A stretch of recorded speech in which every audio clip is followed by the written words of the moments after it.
tardes a todos y bienvenidos a nuestro webinar de ciberseguridad muy esperado. Yo soy Natalie Guevara, directora de Stellorder, ya muchos de ustedes me conocerán.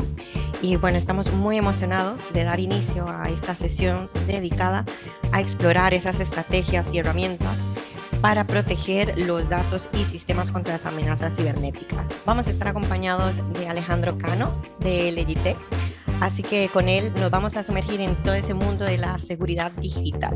Bienvenidos a este webinar donde vamos a ver, pues como ya bien introducía Natalie, cuáles son las principales amenazas de ciberseguridad que se ciernen sobre nuestros negocios. En primer lugar, bueno, presentar a mi organización, a la que represento en el día de hoy, Legitech, Legislación y Tecnología, y bueno, pues ayudamos con nuestros servicios a las pymes, no solamente en el cumplimiento normativo de diferentes ISOs o protección de datos, sino también desde la seguridad de la información. Sobre mí, para que conozcan quién les habla, mi nombre es Alejandro Cano, soy director técnico en Legitech. Bueno, conozco bien el tema que nos ocupa hoy, que no es otro que la ciberseguridad. Y lo primero que nos tenemos que preguntar es qué impacto tiene la ciberseguridad para la sociedad y la economía, ¿no? En este caso, todos tenemos aplicaciones, todos tenemos bases de datos, todos tenemos listas de clientes, hacemos pagos por banca online. Entonces tenemos una dependencia total de los sistemas de digitalización. ¿Qué es lo que ha conllevado eso? Pues un aumento muy considerable de digitalización, pero no así ha sido al mismo tiempo el aumento en las medidas de ciberseguridad. Y aquí viene ya donde nos tenemos que preocupar bastante, ¿no? Y es que 7 de cada 10 de estos ciberataques iban dirigidos a la pequeña y mediana empresa. No solamente eso, sino que 6 de cada 10 empresas ciberatacadas, pymes, acaban cerrando en los 6 meses posteriores a un ataque porque no consiguen levantar su empresa, bien por el impacto económico, por la falta de reputación, por la pérdida de confianza con los clientes o proveedores. La solución es protegerse antes de que ocurran los incidentes. De hecho, solamente tenemos que mirar los telediarios, pues bueno, España es el tercer país del mundo con más ciberataques a empresas, o sea, el 60% de las pymes que sufren un ciberataque desaparece 6 meses después, en fin. Veamos la noticia que veamos, si vemos datos nacionales del Centro Criptológico Nacional, nos dicen que el coste de un ciberataque medio para una pyme es de 40.000 euros. Si no tenemos suficiente con los titulares, pues tengo malas noticias y es que esto no es una moda. Esto no es algo que ahora van a estar subiendo durante 2 o 3 años y de repente van a dejar de haber ciberataques porque ya no va a ser tendencia. No. El cibercrimen ha venido para quedarse. De hecho, tenemos que hablar de cibercrimen, ya no de ciberataques, porque hay industria. Tenemos que adaptarnos y tenemos que saber sobrevivir en este entorno digital y adverso para la pyme en el que nos encontramos, y para ello tenemos que armarnos, tenemos que prepararnos, ¿no? Esto que les estoy compartiendo ahora mismo en pantalla es un mapa a tiempo real de detecciones y bloqueos de ciberataques que están ocurriendo en todo el mundo. Vamos a ver, ¿por qué la ciberseguridad es crucial para la empresa? Pues en primer lugar, por lo que acabo de decir, yo creo que queda bastante claro, ¿no? Pero lo primero que tenemos es que proteger nuestros datos, la propiedad intelectual, nuestros diseños, dependiendo de vuestra actividad, ¿no? La información de vuestros clientes es muy importante. Si de repente aparece información de nuestros clientes por internet, pues creo que al cliente no le va a hacer gracia. Además de que la Agencia de Protección de Datos podría sancionarnos por ello. Además, nos permite cumplir regulaciones. Cada vez más los proveedores les piden a sus clientes que cumplan ciertas medidas de ciberseguridad. De hecho, no sé si a alguien le suena el Esquema Nacional de Seguridad. Es un claro ejemplo. Hay una regulación que cualquier empresa que se presente a licitar a la administración pública, a un concurso de administración pública, está obligada por un Real Decreto a cumplir una serie de medidas de ciberseguridad. Además, también reducimos riesgos financieros, evidentemente. Si tenemos un ataque, nos va a costar desbloquear la situación, contratar los servicios de un especialista. Y no solamente eso, sino que ya llega al punto de que es incluso una ventaja competitiva, porque aporta un valor diferencial frente a la competencia. Oye, yo es que estoy certificado en ISO 27001 y Esquema Nacional de Seguridad, por lo tanto, un tercero va a confiar en mí en vez de en mi competencia. Visto esto, ¿cuáles son las principales amenazas a las que nos enfrentamos? Porque nos enfrentamos a bastantes, ¿verdad? Malware, virus, spyware, ransomware, troyanos, gusanos, phishing, denegaciones de servicio, un montón de palabras, pero no os preocupéis porque aquí hoy vamos a ver cuáles son los ataques que más os deben preocupar y cómo podemos evitarlos. No vamos a hablar de tecnicismo ni vamos a hablar en un lenguaje técnico. ¿Qué es esto de la ingeniería social? Seguro que más de uno de ustedes ha recibido un correo haciéndose pasar por un cliente o por un proveedor o por nuestra compañía de seguros. Esto es lo que llamamos ingeniería social, cuando tratan de engañarnos por esta vía, que generalmente es el correo electrónico, que es lo que denominamos como phishing, pero puede ser por cualquier otra vía, ¿vale? Porque también nos puede ocurrir a través de llamada telefónica, ¿vale? Es decir, que nos llamen telefónicamente suplantando la voz de nuestro jefe y nos pidan las contraseñas. Entonces, bueno, ¿cómo podemos luchar, ¿no? ¿Cómo podemos mitigar la ingeniería social? Pues el sentido común es nuestra mejor arma. Tenemos que establecer procedimientos internos. Por ejemplo, yo cuando un proveedor o un cliente recibe una factura, antes de pagarme en el número de cuenta que se refleja, tienen que contactarme por otra vía. Otro ejemplo, si yo firmo electrónicamente mis facturas, se va a detectar que es una factura falsa. Pues ahí tenéis otro ejemplo, firmar las facturas que emitís a vuestros clientes. Por otro lado, tenemos que desconfiar antes de abrir ningún archivo.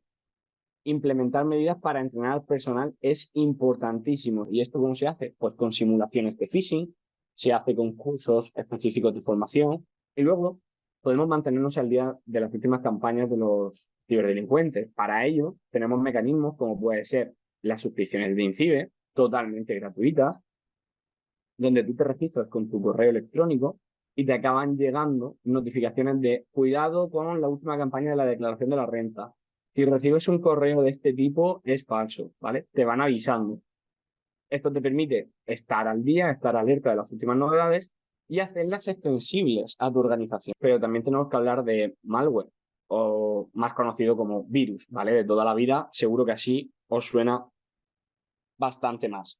Al final, ¿qué pasa? Continuamente estamos trabajando en línea, ¿verdad? Cada vez más en la nube, por internet, visitando cada vez más páginas en nuestro trabajo. Al final es muy fácil que en todo ese camino cojamos algún bicho o unos cuantos que se quieran quedar con nosotros. Seguro que más de una vez os ha pasado que os sale publicidad invasiva en el equipo. Pues bien, esto ocurre porque tenemos un virus instalado que es un adware, un virus de publicidad. Pero sería mucho peor si lo que tenemos instalados es un troyano. Un troyano es un virus, un malware, que se queda instalado en tu equipo y va robando tu información y se la va enviando a un atacante. ¿Cómo nos protegemos del malware?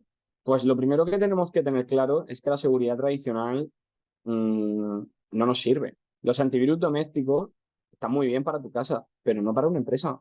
Porque la protección que te ofrece es totalmente distinta, no porque uno sea más caro o el otro más barato o sea mejor o peor. ¿Vale? Entonces tenemos que tener soluciones personalizadas y adecuadas a los tiempos. ¿Qué quiero decir con esto? Al final, allí os traigo una palabra que no sé si os sonará o no, y es EDR, Endpoint Detection and Response. Es la última tecnología o la última generación de antivirus. El EDR, el Endpoint Detection and Response, cambia el paradigma por completo de defensa y no solamente se ciñe en saber si un archivo es o no un virus, sino que le da igual. Tú cuando abres el archivo, según se comporte el archivo, así se comporta el antivirus. De forma que si, por ejemplo, te intentan cifrar la organización, el EDR es capaz de parar el proceso en tiempo real, revertir lo que estuviera cifrado y dejarlo tal y como tenía que estar. A día de hoy es una protección esencial que debéis tener en vuestra organización. Vale, hablemos del ransomware ahora, que es otra de las principales amenazas y posiblemente de las más peliagudas o que más daño han hecho al tejido empresarial español. No solamente afecta a tu dispositivo, pero eso se propaga a todos los dispositivos de la red, al dispositivo de al lado, de toda tu organización, hasta llegar al servidor. Incluso llegan a cifrar las copias de seguridad. Una vez que el virus se ha propagado en toda la red, se bloquean los equipos, se bloquean las copias y entonces te sale un mensajito de este tipo donde te acaban reclamando un rescate económico para volver a liberar esos datos. En primer lugar, lo que os voy a decir es que nunca, jamás paguéis un rescate de ransomware. No es garantía de que te vayan a devolver la información. No solamente eso, sino que si pagas, luego te pueden volver a pedir dinero para no vender la información que te han cifrado. Cuando me pagas, te los desbloqueo, pero ahora te vuelvo a pedir que me pagues para no vender tu información. Y el problema es que una vez que yo ya le he pagado, me acaban publicando en listas como cuidado que esta empresa paga, lo que va a hacer que venga más gente intentando atacarme. Los costes son bestiales, es el tiempo que estás parado, el sufrimiento que yo acarreo. el tiempo que estás sin dar salida a tu trabajo y sin darle respuesta a tus clientes y proveedores. ¿Cuál es la mitigación para no caer en el ransomware? Pues lo primero, mantener los equipos actualizados y parcheados. Es decir, aplicar todas las medidas de seguridad, aplicar todas las actualizaciones que van saliendo y contar con un anti-malware EDR adecuado. Además de esto, tenemos que tener una buena estrategia de copias de seguridad. Si yo tengo una estrategia con copias inmutables o tengo copias offline o frías fuera de la organización, siempre voy a poder rescatar mi información. Si yo la red la tengo cortada en cachitos para evitar que de todos los sitios o en toda la organización se acabe propagando esta infección, digamos que estoy poniendo como cortafuegos, por así decirlo, para mitigar dónde se queda el ransomware. Vamos a ver paso a paso cómo funciona un ransomware, sin entrar en detalles técnicos, y vamos a ver todas las formas o todas las medidas de seguridad que podríamos haber tomado para evitar. Tenemos que separar nuestra empresa por capas, ¿vale? Como si fuera una cebolla, donde tenemos, por un lado, lo que es el dispositivo final, por otro lado, el sistema operativo, por arriba están las personas que son los que utilizan ese sistema operativo o programas. Por encima tenemos la red, donde compartimos archivos, información y nos conectamos con nuestros servidores o nuestros compañeros. Y por último, la gran red, ¿no? Tenemos Internet. Creo que estas capas quedan bastante claras en ese sentido. ¿De acuerdo? Pues, ¿cómo entra el ransomware? En primer lugar, nos entra un correo, ¿vale? Un correo sospechoso. Ese correo llega a una persona que hace clic en el enlace o hace clic en el archivo que no debería. Cuando esta persona hace clic, por ejemplo, abriendo un factura.pdf, realmente no está abriendo una factura, está haciendo una llamada a PowerShell, está haciendo una llamada de comando, ¿vale? Una llamada al sistema operativo. Vamos a olvidarnos de detalles. Esta llamada, cuando se produce, salta una alerta en un servidor de los atacantes, como diciendo, cuidado, que aquí han picado. Cuando eso ocurre, porque ya tienes esa consola de comandos abierta, se manda una serie de comandos desde el servidor hasta ese dispositivo, hasta ese equipo donde hemos pinchado, y se hace una instalación del virus, de lo que es el malware. Una vez que ya estás infectado, que tu equipo está infectado, tu equipo avisa de nuevo a la red de los malos diciendo, oye, que yo ya estoy infectado. Y los malos dicen, de acuerdo, perfecto, ahora voy a conectarme al equipo infectado y voy a propagarlo por la red. Se conecta uno de los atacantes, o bien de manera automática o bien de manera manual. Una vez que se conecta en el equipo que ya está infectado, empieza a enganchar o contagiar a todos los equipos de la red. El de dirección, el de administración, el de recursos humanos, el de las copias, los servidores, las máquinas virtuales.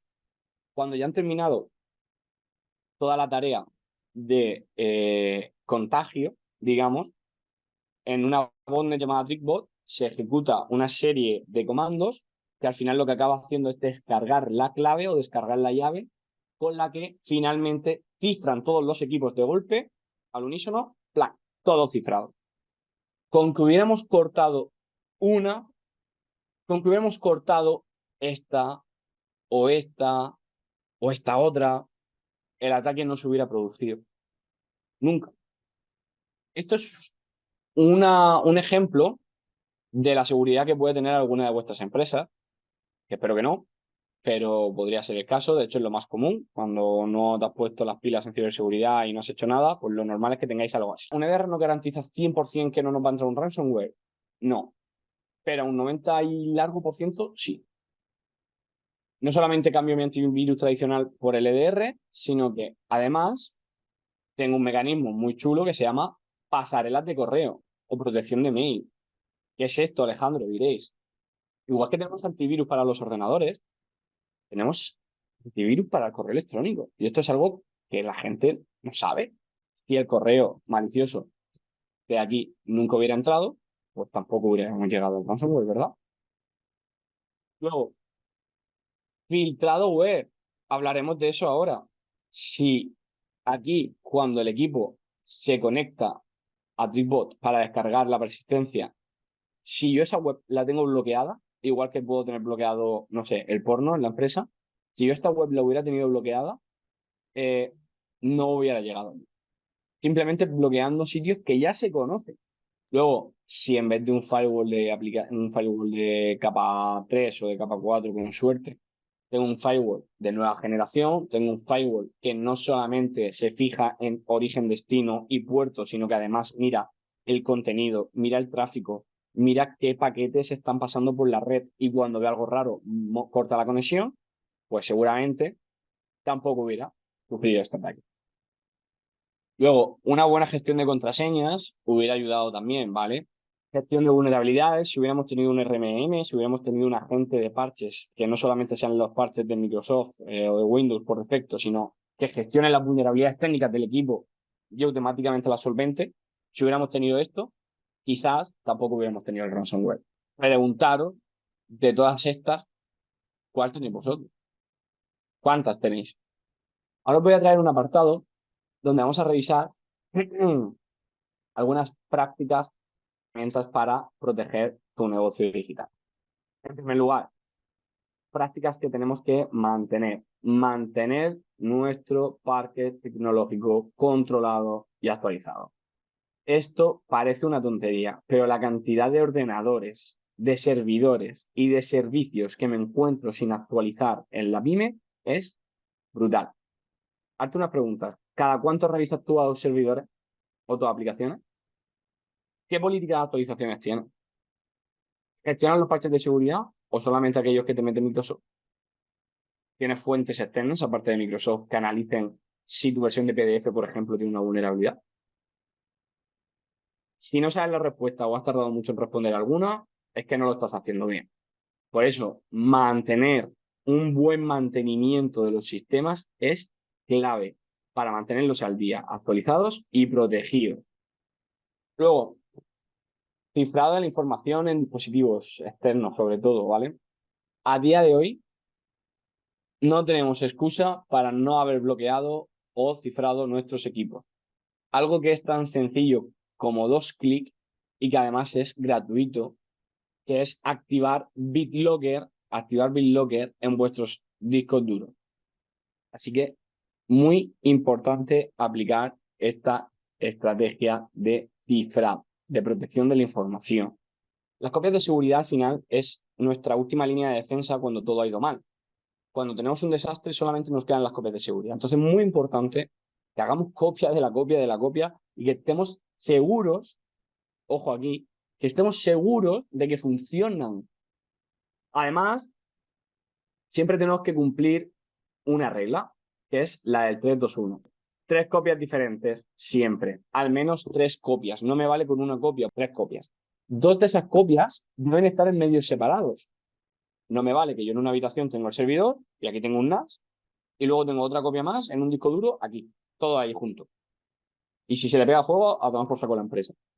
Siempre tiene que ser al menos 2 sitios distintos. Insisto, 2 sitios distintos. Y por último, y no menos importante, al menos algún lugar geográfico distinto. Tengo las copias, una copia en la planta 2 y otra copia en la planta 3 del mismo edificio. Fíjate las narices. Pues haberte la llevado a tu casa, haberte la llevado a otro edificio o haberte la llevado a la nube. Y pensaréis, ¿qué es esto del +1 que pones entre paréntesis, Alejandro? Eso no forma parte de la alineación. Vale, ese +1 es que en medida de lo posible tengamos también copias offline, copias frías que se pueden llamar, ¿no? Es decir, que tengamos, por ejemplo, pues ese disco duro lleno en casa de manera cifrada, ¿vale? Pues eso es una copia fría. Todo lo que he dicho, creo que hay 3 cosas con las que os tenéis que quedar, que una es el EDR, otro es el tener una buena estrategia de copia y probarla, y otra es sin duda esto, controlar tu red. Tú tienes que saber todo lo que entra y todo lo que sale de tu empresa. Tú tienes que saber si un trabajador se está conectando a Shein a comprar ropa o está en su página de trabajo. No solamente por temas de productividad, que también nos interesará, sino para evitar que haya una conexión a un servidor malicioso, a un servidor de Rusia, por ejemplo, donde se esté propagando ese ransomware o donde se conecten a un command and control, es decir, bloquear conexiones sospechosas o maliciosas. Para esto, tenemos tecnologías que se conocen como firewall de nueva generación, que lo que hacen es ver si los sitios que te están metiendo son fiables o no, y eso se va actualizando constantemente. Si el día de mañana aparece una página nueva, mala, o reconocida como mala, el solito, Forti ya es muy listo, FortiGate, ya es muy listo y te actualiza la lista. Ok. Seguimos. Y creo que he ido casi perfecto en tiempo. Vale, pues Ale, así que para todos los asistentes, espero que hayan encontrado muy útiles estos conocimientos que nos han compartido en este webinar y bueno, que les pueda, por supuesto, llegar a ayudar con todo el tema de seguridad digital y que pasen sus negocios a ese siguiente nivel. Muchas gracias a vosotros por la invitación, es un placer estar aquí y aquí estamos para lo que podáis necesitar. Pues muchas gracias, Ale, espero pues nos veamos en el futuro. Seguro que sí. Gracias, hasta luego.